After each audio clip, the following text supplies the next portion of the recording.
Well, we've all had a bad boss or two, but could they be a contender for Australia's worst boss? The hunt is on, with workers being asked to spill the tea on the most outrageous, hilarious or shocking story about their boss. I worked at a company in upstate New York, and my boss was in upstate New York, but we also did business in Washington, D.C., and he had a whole second family in Washington, D.C. My boss used to say he was going to do paperwork out the back, and then he would pull up like a Japanese bamboo sheet curtain and have naps out the back. Okay, to find out more, I'm joined by psychologist and chief executive of Compono, Crous. Rudy, fill me in. What's this all about? Well, Kate, I think we've all known stories about bosses, bad bosses, have worked with bad bosses, or perhaps even have been bad bosses.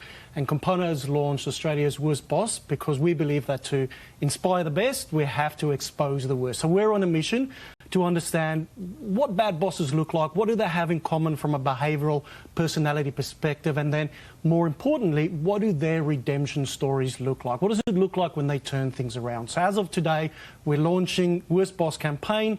You can go onto the Australian public and go onto www.worstboss.com.au. Tell us your stories. The Australian public will vote. The winner gets a $5,000 holiday, and we're also donating $1 for every vote that we get to Are You OK Day. Well, it absolutely sounds like some great contenders that we just saw there. You've had more than 20 years' experience as a corporate psychologist, so you must have come across some bad bosses in your time. A fair few. I think one that really stands out is a CEO that at SLT, senior leadership meetings, that when under pressure would throw his phone at people. I think also when I was younger as a psychologist, I used to work for these two founders that at work events, they maybe had a little bit too much to drink, and in front of staff they would actually have punch-ups. Oh my goodness. All right, well, this may sound like a little bit of fun, but having a bad experience at work can of course have a lasting impact. How can we deal with that?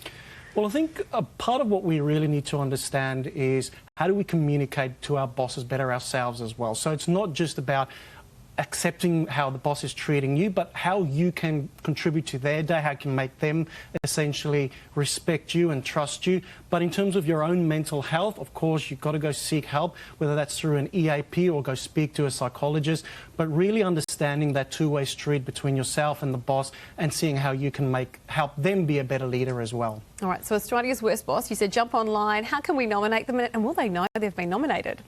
So when you go online and people put in their details, it can be anonymous, but of course if you want to be in the running for the prize, you've got to give us a little bit of details of yourselves, but don't tell us who your boss is and don't tell us what company they've worked for, because obviously we want to keep that quite private. But when we're voting, we make those stories available for the public, and the public can vote, and we'll announce the winner in October. I can't imagine it's an honour that too many people would be fond of receiving, and of course, as you said, it is all for a good cause. 100%.